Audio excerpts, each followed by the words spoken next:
పెళ్లికి మొత్తానికి వాళ్ళ అమ్మగారు నాన్నగారు ఎంత కష్టపడ్డారో మనకు తెలియదు. కానీ మన కళ్ళ ముందర ఈ గౌతమ్ పడి వాళ్ళ ఇవాళ వారికి ఏ అసౌకర్యం కలగకుండా చాలా చక్కగా చాలా అన్ని విధాలా పెట్టారు.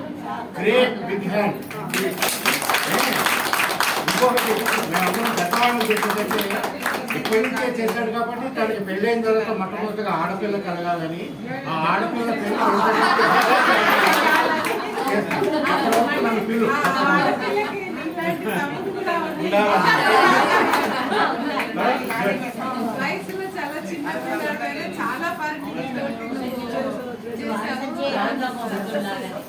దాంతో పాటే వీళ్ళకి అన్నదమ్ములాగానే వీళ్ళకి బావైనా కూడా అలాగే అతని కుడి చేతిలాగా అబ్బో ఆయన అయితే ఇక్కడ చెప్పలేను. ఆయన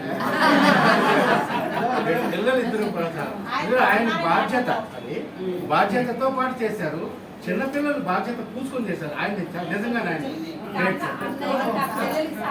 అది అది అన్నయ్య గారు కదా, మేనమామగా ఆయన బాధ్యత.